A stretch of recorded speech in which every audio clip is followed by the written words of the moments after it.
श्री कृष्ण गोविंद हरे मुरारी, हे नाथ नारायण वासुदेवा। श्री कृष्ण गोविंद हरे मुरारी, हे नाथ नारायण वासुदेवा। नमस्कार, ये है कथा कस्तूरी और कथा कस्तूरी में मैं मौसमी चंद्रा आपके लिए लेकर आई हूँ जन्माष्टमी की स्पेशल कहानी। और ये कहानी है हमारे भगवान श्री कृष्ण की। भारत की 7 प्राचीन और पवित्र नगरों में एक है मथुरा। मथुरा में भगवान श्री कृष्ण का जन्म हुआ था। जन्म से लेकर निर्वाण तक भगवान श्री कृष्ण के जीवन की घटनाओं में बहुत उतार चढ़ाव आए। किसी ने कृष्ण के मामा कंस को बताया कि वसुदेव और देवकी की संतान ही उसकी मृत्यु का कारण होगी। अतः उसने वसुदेव और देवकी दोनों को जेल में बंद कर दिया। कंस दोनों की संतान उत्पन्न होते ही मार डालता था। भविष्यवाणी के अनुसार विष्णु को देवकी के गर्भ से श्री कृष्ण के रूप में जन्म लेना था, तो उन्होंने अपने 8वें अवतार के रूप में 8वें मनुवैवस्तव के मनवंतर के 28वें द्वापर में भाद्रपद के कृष्ण पक्ष की रात्रि के 7 मुहूर्त निकल गए और 8वां उपस्थित हुआ। तभी आधी रात के समय सबसे शुभ लग्न उपस्थित हुआ। उस लग्न पर केवल शुभ ग्रहों की दृष्टि थी। रोहिणी नक्षत्र तथा अष्टमी तिथि के संयोग से जयंती नामक योग में लगभग 312 ईसा पूर्व यानी आज से 5126 वर्ष पूर्व को हुआ। ज्योतिषियों के अनुसार रात 12 बजे उस वक्त शून्यकाल था। जब श्री कृष्ण का जन्म हुआ तो जेल के सभी संतरी माया द्वारा गहरी नींद में सो गए।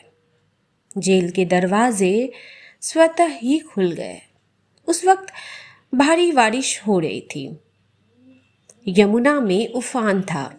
उस बारिश में ही वसुदेव ने नन्हे श्री कृष्ण को एक टोकरी में रखा और उस टोकरी को लेकर वे जेल से बाहर निकल आए।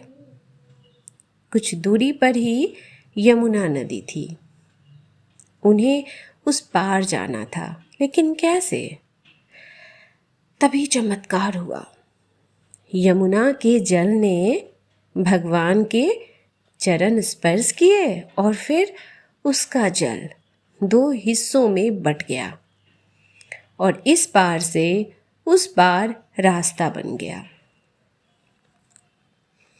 कहते हैं वसुदेव श्री कृष्ण को यमुना के उस पार गोकुल में अपने मित्र नंद गोप के यहाँ ले गए। वहां पर नंद की पत्नी यशोदा को भी एक कन्या उत्पन्न हुई थी। वसुदेव श्री कृष्ण को यशोदा के पास सुलाकर उस कन्या को ले गए। गोकुल माँ यशोदा का मायका था और नंदगांव में उनका ससुराल। श्री कृष्ण का लालन पालन यशोदा व नंद ने किया। गोकुल यमुना के तट पर बसा एक गांव है, जहां सभी नंदों की गायों का निवास स्थान था। नंद मथुरा के आसपास गोकुल और नंदगांव में रहने वाले आभीर गोपों के मुखिया थे। यहीं पर वसुदेव की दूसरी पत्नी रोहिणी ने बलराम को जन्म दिया। बलराम देवकी के 7वें गर्भ में थे, जिन्हें योग माया ने आकर्षित करके रोहिणी के गर्भ में डाल दिया था। जब कंस को पता चला कि छल पूर्वक वसुदेव और देवकी ने अपने पुत्र को कहीं और भेज दिया है, तो उसने चारों दिशाओं में अपने अनुचरों को भेज दिया और कह दिया कि अमुक अमुक समय पर जितने भी बालकों का जन्म हुआ हो उनका वध कर दिया जाए। पहली बार में ही कंस के अनुचरों को पता चल गया कि हो न हो वह बालक यमुना के उस पार ही छोड़ा गया है। बाल्यकाल में ही श्री कृष्ण ने अपने मामा के द्वारा भेजे गए अनेक राक्षसों को मार डाला और उसके सभी कुप्रयासों को विफल कर दिया। सबसे पहले उन्होंने पूतना को मारा। पूतना को उन्होंने नंद बाबा के घर से थोड़ी दूरी पर ही मारा। नंदगांव में कंस का आतंक बढ़ने लगा तो नंद बाबा ने वहां से पलायन कर दिया। नंदगांव में कंस के खतरे के चलते ही नंद बाबा दोनों भाइयों को वहां से दूसरे गांव वृंदावन लेकर चले गए। वृंदावन कृष्ण की लीलाओं का प्रमुख स्थान है जो मथुरा से 14 किलोमीटर दूर है। श्रीमद् भागवत और विष्णु पुराण के अनुसार कंस के अत्याचार से बचने के लिए नंद जी कुटुंबियों और सजातियों के साथ नंदगांव से वृंदावन में आकर बस गए थे। विष्णु पुराण में वृंदावन में कृष्ण जी की लीलाओं का वर्णन दिया जाता है। यहाँ श्री कृष्ण ने कालिया का दमन किया था। फिर कुछ बड़ा होकर उन्होंने कदम्ब वन में बलराम के साथ मिलकर कालिया नाग का वध किया। इसी प्रकार वहीं तालवन में दैत्य जाति का धनुक नाम का एक अत्याचारी व्यक्ति रहता था, जिसका बलदेव ने वध कर डाला। उक्त दोनों घटनाओं से श्री कृष्ण और बलदेव की ख्याति दूर दूर तक फैल गई। इसके अलावा यहाँ पर उन्होंने यमलार्जुन, शक्टासुर वध, प्रलंब वध और अरिष्ट वध किया। मान्यता है कि यहीं पर श्री कृष्ण और राधा एक घाट पर युगल स्नान करते थे। इससे पहले कृष्ण की राधा से मुलाकात गोकुल के पास संकेत तीर्थ पर हुई थी। वृंदावन में ही श्री कृष्ण और गोपियां आंख मिचोली का खेल खेलते थे। यहीं पर श्री कृष्ण और उनके सभी सखा और सखियां मिलकर रासलीला अर्थात 30 त्योहारों पर नृत्य और उत्सव का आयोजन करते थे। कृष्ण की शरारतों के कारण उन्हें बांके बिहारी कहा जाता है। यहाँ बांके बिहारी जी का मंदिर है। यहाँ पर यमुना घाट के प्रत्येक घाट से भगवान श्री कृष्ण की कथा जुड़ी हुई है। वृंदावन के पास ही गोवर्धन पर्वत है। यहीं पर श्री कृष्ण ने लोगों को इंद्र के प्रकोप से बचाया था। उस काल में लोग इंद्र से डरकर उनकी पूजा करते थे। कृष्ण ने उनके इस डर को बाहर निकाला और सिर्फ परमेश्वर के प्रति ही प्रार्थना करने की शिक्षा दी। नंद इंद्र की पूजा का उत्सव मनाया करते थे। श्री कृष्ण ने इसे बंद करके कार्तिक मास में अन्नकूट का उत्सव आरंभ करवाया। वृंदावन में कालिया और धनुक का सामना करने के कारण दोनों भाइयों की ख्याति के चलते कंस समझ गया था कि ज्योतिष भविष्यवाणी के अनुसार इतने बलशाली किशोर तो वसुदेव और देवकी के पुत्र ही हो सकते हैं।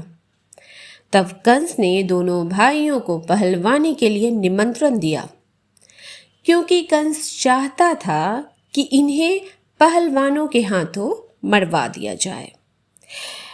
लेकिन दोनों भाइयों ने पहलवानों के शिरोमणि चाणूर और मुष्टिक को मारकर कंस को पकड़ लिया और सबके देखते देखते उसको मार डाला। कंस का वध करने के पश्चात श्री कृष्ण और वासुदेव, श्री कृष्ण और बलदेव ने कंस के पिता उग्रसेन को पुनः राजा बना दिया। उग्रसेन के 9 पुत्र थे, उनमें कंस ज्येष्ठ था। उनके कंसा, कंसवती, सतंतु, राष्ट्रपाली और कंका नाम की 5 बहनें थीं। अपनी संतानों सहित उग्रसेन कुकुर वंश में उत्पन्न हुए कहे जाते हैं और उन्होंने व्रज नाव के शासन संभालने के पूर्व तक राज किया। कृष्ण बचपन में ही कई आकस्मिक दुर्घटनाओं का सामना करने तथा किशोरावस्था में कंस के षड्यंत्रों को विफल करने के कारण बहुत लोकप्रिय हो गए थे।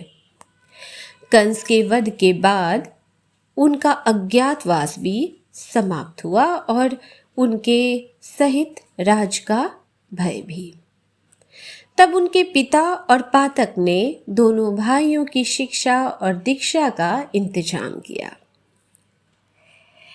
दोनों भाइयों को अस्त्र, शस्त्र और शास्त्र की शिक्षा के लिए सांदीपनि के आश्रम भेजा गया, जहां पहुंचकर श्री कृष्ण बलराम ने विधिवत दीक्षा ली और अन्य शास्त्रों के साथ धनुर्विद्या में विशेष दक्षता प्राप्त की। वही उनकी सुदामा नामक ब्राह्मण से भेंट हुई, जो उनका गुरु भाई था। इस आश्रम में श्री कृष्ण ने अपने जीवन के कुछ वर्ष बिताकर कई सारी घटनाओं से सामना किया और यहाँ भी उनको प्रसिद्धि मिली। शिक्षा और दीक्षा हासिल करने के बाद कृष्ण और बलराम पुनः मथुरा लौट आए और फिर वे मथुरा के सेना और शासन का कार्य देखने लगे। उग्रसेन, जो मथुरा के राजा थे, वे श्री कृष्ण के नाना भी थे। कंस के मारे जाने के बाद उसका ससुर और मगध का सम्राट जरासंध क्रुद्ध हो चला था। जब कंस का वध हो गया तो मगध का सबसे शक्तिशाली सम्राट जरासंध क्रोधित उठा, क्योंकि कंस उसका दामाद था। कंस की पत्नी मगध नरेश जरासंध को बार बार इस बात के लिए उकसाती कि कंस का बदला लेना है। इस कारण जरासंध ने मथुरा के राज्य को हड़पने के लिए 17 बार आक्रमण किया। हर बार उसके आक्रमण को असफल कर दिया जाता था। फिर एक दिन उसने काल यवन के साथ मिलकर भयंकर आक्रमण की योजना बनाई। काल यवन की सेना ने मथुरा को घेर लिया। उसने मथुरा नरेश के नाम संदेश भेजा और काल यवन को युद्ध के लिए 1 दिन का समय दिया। श्री कृष्ण ने उत्तर में भेजा कि युद्ध केवल कृष्ण और काल यवन में हो, सेना को व्यर्थ क्यों लड़ाएं। काल यवन ने स्वीकार कर लिया। कृष्ण और काल यवन का युद्ध हुआ और कृष्ण रणभूमि छोड़कर भागने लगे तो काल यवन भी उनके पीछे भागा। भागते भागते कृष्ण एक गुफा में चले गए। काल यवन भी वहीं घुस गया। गुफा में काल यवन ने एक दूसरे मनुष्य को सोते हुए देखा। काल यवन ने उसे श्री कृष्ण समझकर कसकर लात मार दी और वह मनुष्य उठ पड़ा। उसने जैसे ही आंखें खोली और इधर उधर देखने लगा तब सामने उसे काल यवन दिखाई दिया। काल यवन उसके देखने से तत्काल ही जलकर भस्म हो गया। काल यवन को जो पुरुष गुफा में सोए मिले वो यक्ष वांकु वंशी महाराजा मागांधा के पुत्र राजा मुचुकुंद थे, जो तपस्वी और प्रतापी थे। उनके देखते ही काल यवन भस्म हो गया। मुचुकुंद को वरदान था कि जो भी उसे उठाएगा वह उनके देखते ही भस्म हो जाएगा। काल यवन के मारे जाने के बाद हड़कंप मच गया था। अब विदेशी भी श्री कृष्ण के शत्रु हो चले थे।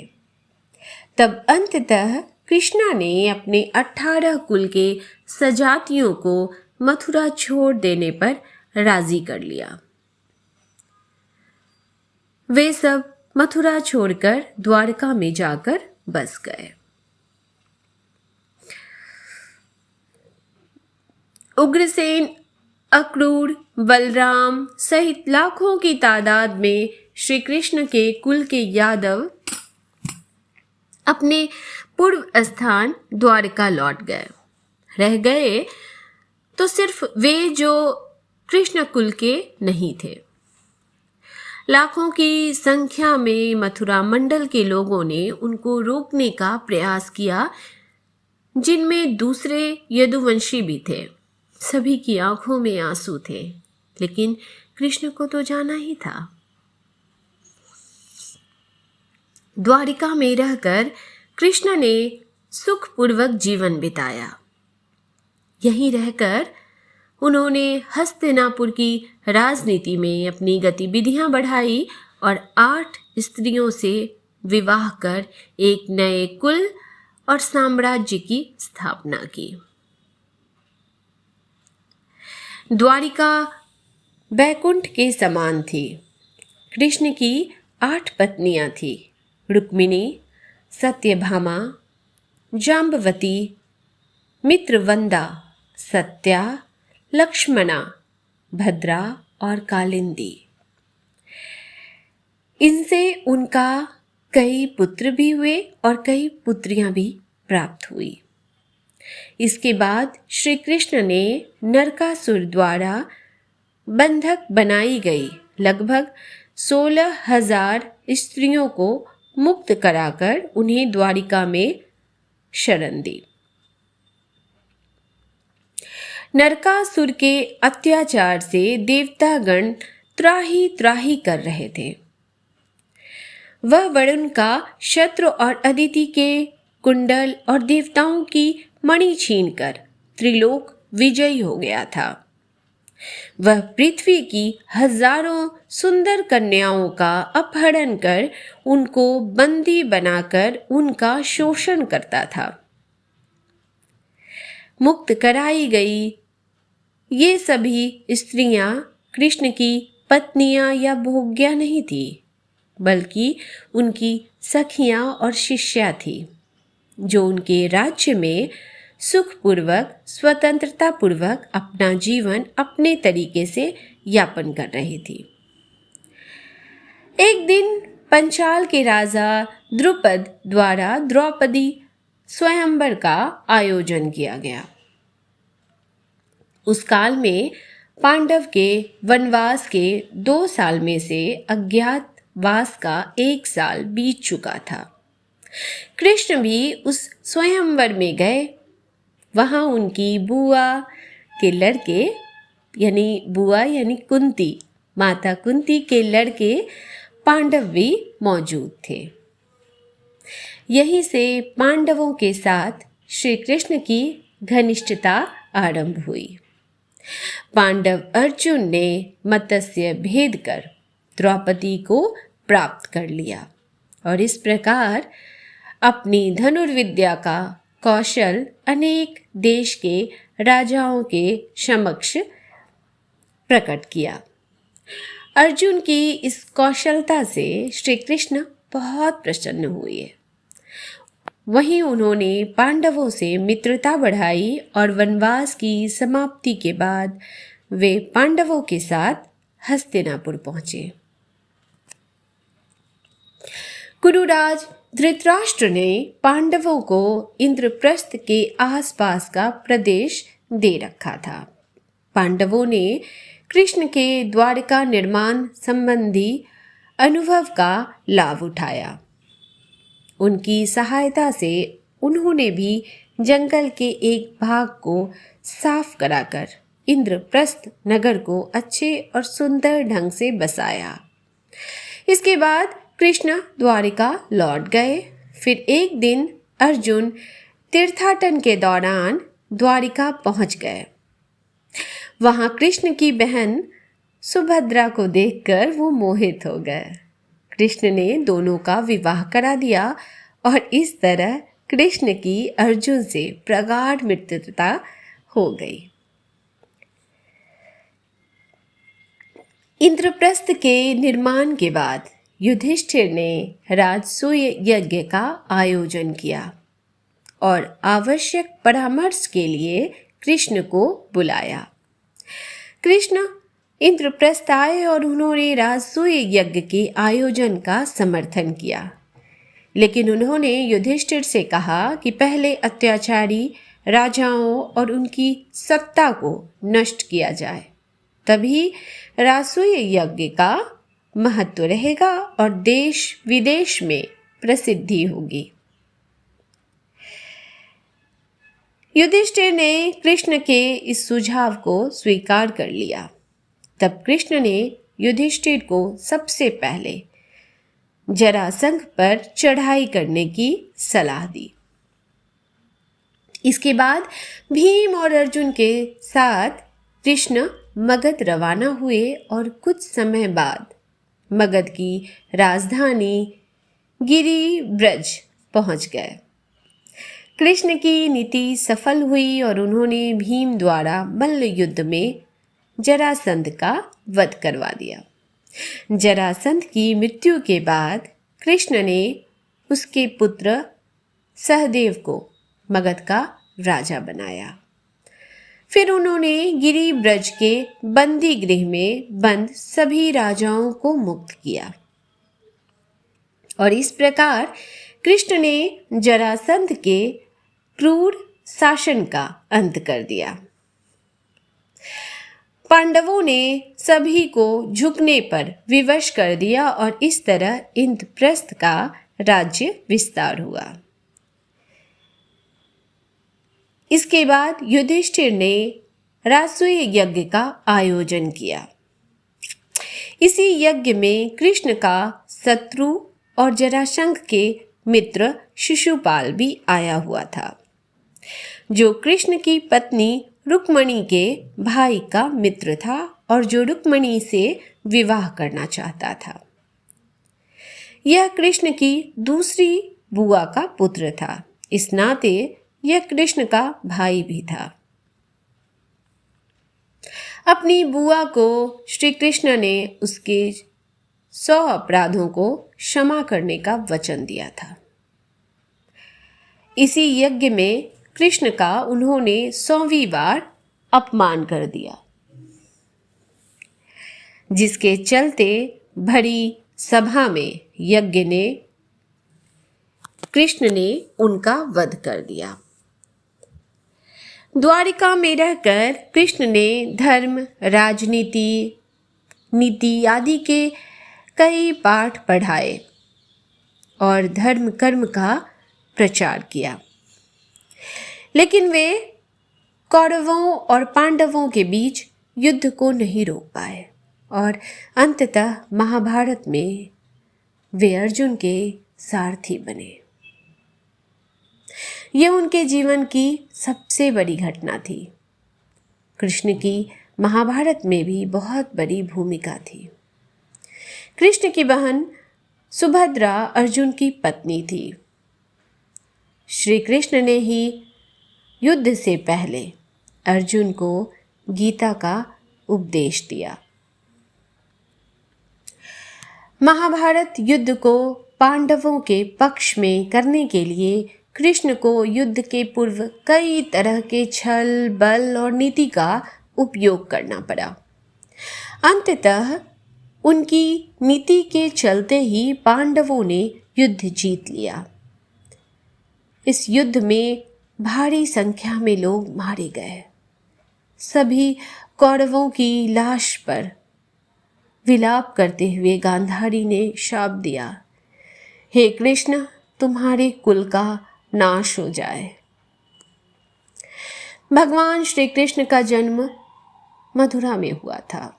उनका जन्म मथुरा में हुआ जरूर, लेकिन बचपन गोकुल, वृंदावन, नंदगांव, बरसाना आदि अलग अलग जगहों पर बीता। अपने मामा कंस का वध करने के बाद उन्होंने अपने माता पिता को कंस के कारागार से मुक्त कराया और फिर जनता के अनुरोध पर मथुरा का राजभार संभाला। कंस के मारे जाने के बाद कंस के ससुर जरासंध कृष्ण के कट्टर शत्रु बन गए थे। जरासंध के कारण काल यवन मारा गया। उसके बाद कृष्ण ने द्वारिका में अपना निवास स्थान बनाया और वहीं रहकर उन्होंने महाभारत युद्ध में भाग लिया।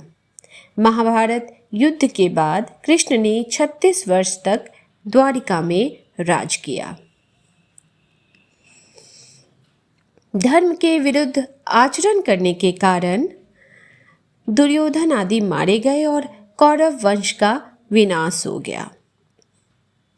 गांधारी अपने 100 पुत्रों की मृत्यु के शोक में अत्यधिक व्याकुल थी। भगवान श्री कृष्ण को देखते ही गांधारी ने क्रोधित होकर उन्हें शाप दिया कि तुम्हारे कारण जिस प्रकार से मेरे 100 पुत्रों का नाश हुआ है, उसी प्रकार तुम्हारे वंश का भी आपस में एक दूसरे को मारने के कारण नाश हो जाएगा। भगवान श्री कृष्ण ने माता गांधारी के उस शाप को पूर्ण करने के लिए अपने कुल के यादवों की मति फेर दी।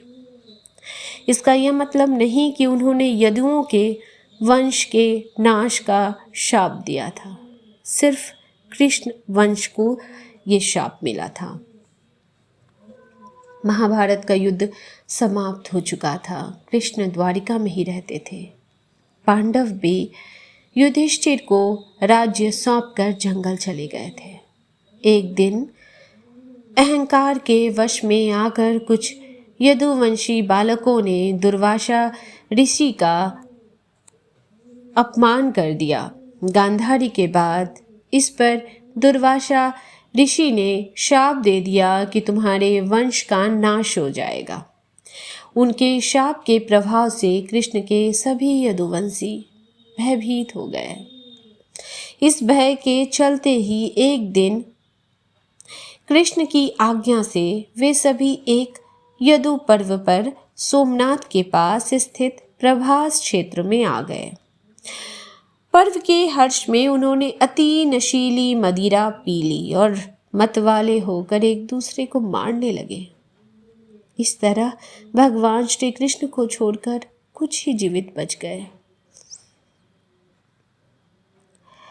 बचे लोगों ने कृष्ण के कहने के अनुसार द्वारका छोड़ दी और हस्तिनापुर की शरण ली। यादवों और उनके भोज्य गणराज्यों का अंत होते ही कृष्ण की बसाई द्वारिका सागर में डूब गई। भगवान श्री कृष्ण इसी प्रभाव क्षेत्र में अपने कुल का नाश देखकर बहुत व्यथित हुए। वे वहीं रहने लगे। उनसे मिलने कभी कभार युधिष्ठिर आते रहते थे।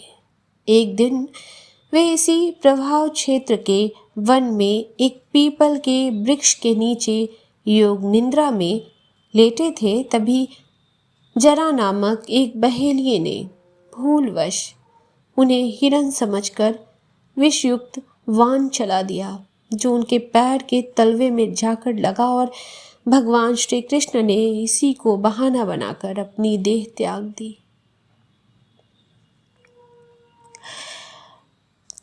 अंत में कृष्ण के प्रपौत्र वज्र, जो यदुओं की आपसी लड़ाई में जीवित बच गए थे, द्वारिका के समुद्र में डूबने पर अर्जुन द्वारिका गए और वज्र तथा शेष बची यादव महिलाओं को हस्तिनापुर ले गए। वज्र को हस्तिनापुर में मथुरा का राजा घोषित किया। तो ये थी कृष्ण के जन्म से लेकर उनके निर्वाण तक की पूरी कथा। कथा कस्तूरी के सारे सदस्यों की ओर से आप सभी को जन्माष्टमी की बहुत सारी शुभकामनाएं। इस जन्माष्टमी पर श्री कृष्ण आपके घर आए और माखन मिश्री के साथ सारे दुख और कष्ट भी ले जाएं। जय श्री कृष्णा।